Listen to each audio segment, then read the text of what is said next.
Bom, vamos começar aqui gravando. Hermenêutica. Essa ideia aqui desse projeto é fazer uma análise não tão completa da disciplina hermenêutica. É óbvio que não tem por objetivo esse vídeo substituir a aula de hermenêutica de um curso de teologia. Mas, como está escrito aqui logo embaixo, seriam passos simples de interpretação. Então, ele é feito para você que quer interpretar um pouco mais o texto, mas não tem tempo para fazer um curso completo e tal, mas que são dicas super simples, mas também muito didáticas, muito práticas.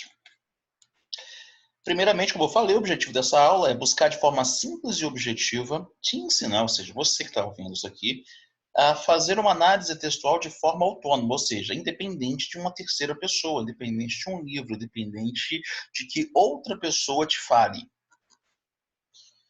A primeira coisa que você tem que fazer, obviamente, antes de tudo, seria a questão da unção e da oração. É óbvio que eu não tenho condição de fazer um vídeo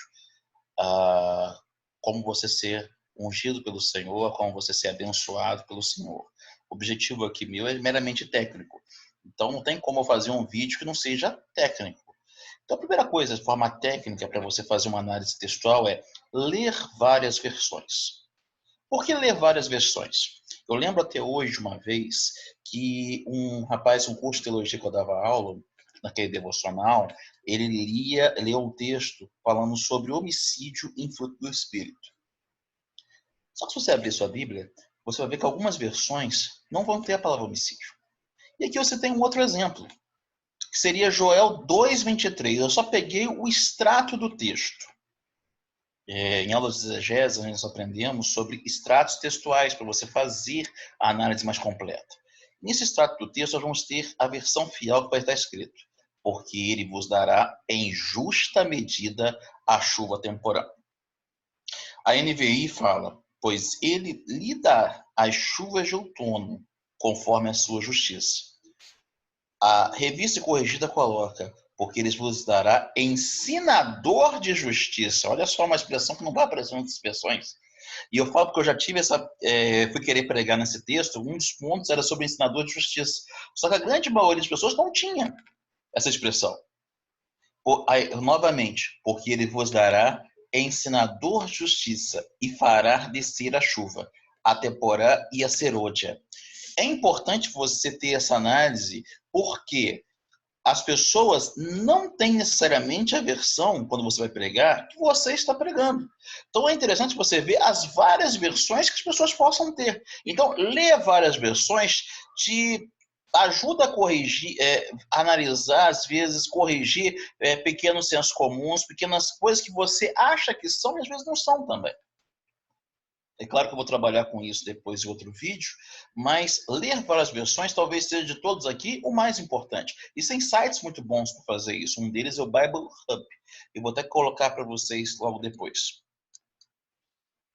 Quando você vai fazer perguntas ao texto, nós temos que fazer 6 perguntas básicas ao texto. Primeira pergunta: quem? Segunda pergunta, ou seja, quem são os personagens? As personagens vão ser pessoas que vão estar falando no texto, pessoas que eu vou chamar de pessoas de discurso.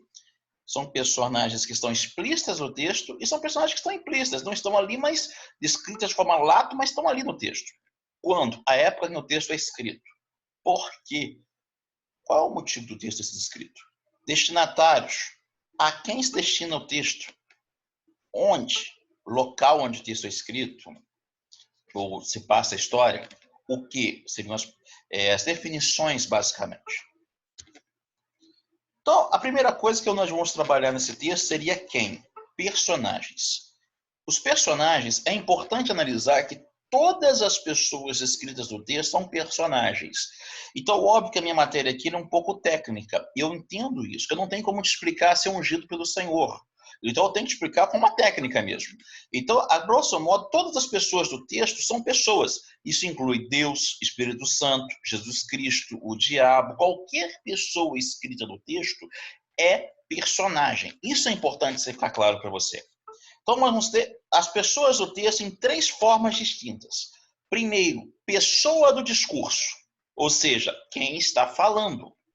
Isso é importante. Porque às vezes existe um peso diferente, por exemplo, na palavra de Jesus Cristo e na pessoa de Paulo. Apesar de Paulo ser um homem de Deus, mas há um peso diferente quando é Jesus falando e quando é Paulo falando. Personagens explícitos, ou seja, pessoas do discurso, pessoas que estão sendo citadas diretamente no texto, como eu falei, estão ali. E personagens implícitos são pessoas que não são citadas diretamente, mas estão ali, às vezes o texto completo. Vou explicar melhor para vocês. Então vamos lá. Pessoa de discurso, como eu falei, é quem está falando. E no último dia, o grande dia da festa, Jesus se pôs em pé e clamou, dizendo. É interessante aqui que nós poderíamos, aqui nesse próprio texto, narrar várias coisas.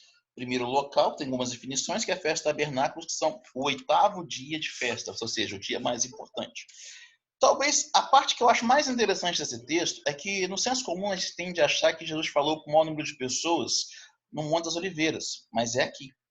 Se você fizesse um comparativo, por exemplo, com o livro de Flávio Josefo, que seria a História dos Hebreus, ali ele vai narrar que na festa da Páscoa, 2 milhões de pessoas morreram ao fio da espada por meio de Tito, filho de Vespasiano, no ano 70. Eu, fazendo um chute rápido, dificilmente o número seria inferior a 1 milhão. É uma inferência sem muita que tem a sua lógica. É o grande momento da festa. É o momento em que, a grosso modo, nós vamos ter a relembrança da pedra de Refidim, que vai ser escrita em Êxodo capítulo 17. E ali, talvez seja o único momento que Jesus toma a palavra. As pessoas não estavam ali para vê-lo, as pessoas não estavam ali para falar com ele, as pessoas não estavam ali para acompanhar o que ele dizia. As pessoas estavam ali por causa da festa dos tabernáculos.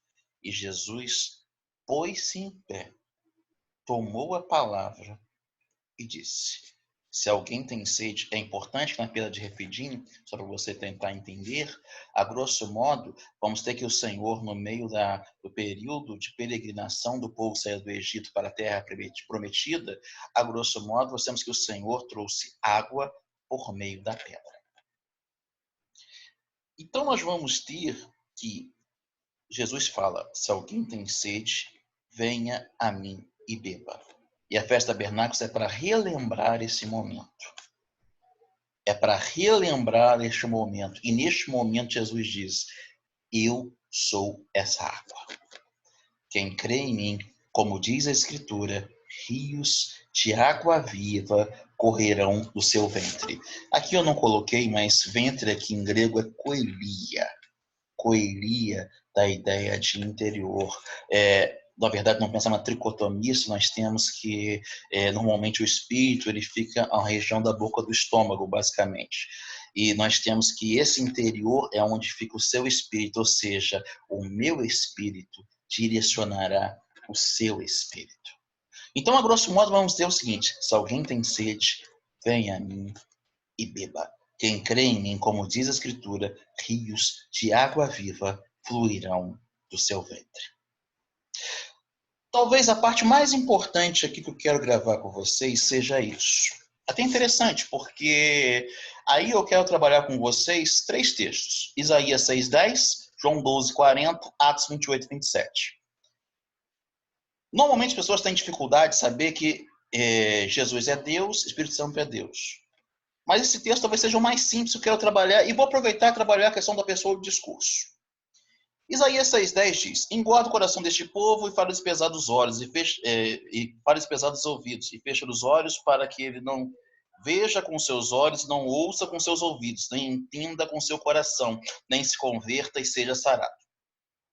João 12:40 fala, cegou-lhes os olhos e endureceu-os o coração, a fim de que não vejam com os olhos e compreendam com o coração, e se convertam e eu os cure. Atos 28:27. Porque o coração deste povo está endurecido, com os ouvidos ouviram pesadamente, fecharam os olhos, para que nunca com os olhos vejam, nem com os ouvidos ouçam, nem do coração entendam, e se convertam e eu os cure. O que vocês entenderam desse texto? Eu até li rápido, porque na verdade o texto em si não é importante. O importante que você. Não é importante para aquilo que eu estou dizendo, ele é importante naquele momento, realmente ter uma fundamentação bíblica, entenda o que eu estou dizendo. Mas muito mais importante, aquilo que eu quero focar com vocês é o mesmo texto. Falado em primeira pessoa. Sempre a mesma pessoa como sendo a pessoa no discurso. E nós vamos ver o seguinte, em Isaías 6:8, nós vamos ver quem é essa pessoa do discurso logo antes. Então ouvi a voz de quem? Do Senhor. Em hebraico é Yahvé, Deus.